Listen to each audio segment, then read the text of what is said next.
ফের নজর গড়ল ইসরো। মহাকাশে সফল উৎক্ষেপণ এমিস্যাট উপগ্রহের সঙ্গে 3 দেশের 28টি উপগ্রহেরও সফল উৎক্ষেপণ। এই প্রথম 3টি আলাদা কক্ষপথে পাঠানো হলো একাধিক স্যাটেলাইট। শ্রীহরিকোটার সতীশ ধাওয়ান স্পেস সেন্টারের ভিজিটর্স গ্যালারি থেকে উৎক্ষেপণ দেখলেন দর্শকেরা।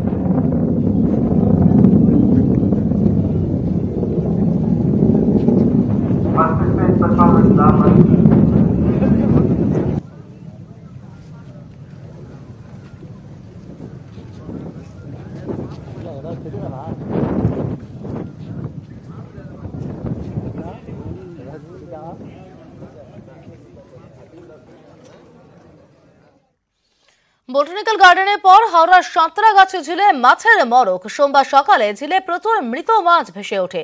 খবর ছড়িয়ে পড়তেই মাছ ধরার হিড়িক পড়ে যায় স্থানীয়দের মধ্যে। বোটানিক্যাল গার্ডেনের পর হাওড়ার সাঁতরাগাছি ঝিলে মাছের মরক। সোমবার সকালে ঝিলে প্রচুর মৃত মাছ ভেসে ওঠে। খবর ছড়িয়ে পড়তেই মাছ ধরার হিড়িক পড়ে যায় স্থানীয়দের মধ্যে।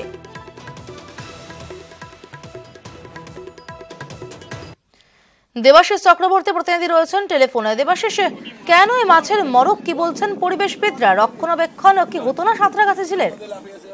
সাঁতরাগাছি ঝিল নিয়ে রক্ষণাবেক্ষণ নিয়ে বারবারই প্রশ্ন উঠেছে। ঠিক শীতের আগে যখন পাখিরা পরিযায়ী পাখিরা আসে তখনও যেরকম কিন্তু দ্বিমত উঠেছিল এই সাঁতরাগাছি ঝিলের রক্ষণাবেক্ষণ নিয়ে, এবং ঠিক তারপর আজকে সকালে যখন শয়ে শয়ে মাছ সেগুলিকে মৃত অবস্থায় দেখা যায় স্থানীয় মানুষরা, এবং বেশ কিছু মাছ যারা জ্যান্ত অবস্থায় ছটপট করতে করতে মারা যায়, তারপরে কিন্তু বারবার প্রশ্ন উঠছে যে এই সাঁতরাগাছি ঝিলের রক্ষণাবেক্ষণ।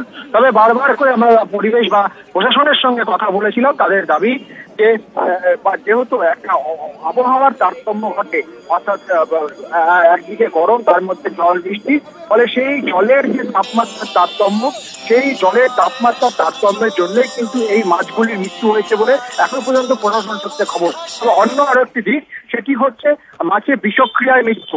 যদি বিষ দিয়ে মাছ মারা হয় তাহলে সেক্ষেত্রে কিন্তু আরো একটা সমস্যা দাঁড়াবে, কারণ এই মাছগুলি, মৃত মাছগুলিকে স্থানীয় বাসিন্দারা তারা কিন্তু রীতিমতো সংগ্রহ করছে এবং তাদের বাড়িতে এবং বাজারেও সেগুলি বিক্রি হচ্ছে। ফলে বিষক্রিয়ার মৃত্যু হলে কিন্তু অন্যরকম পরিবেশগত দূষণের সমস্যা পড়বে। ধন্যবাদ দেবাশিস।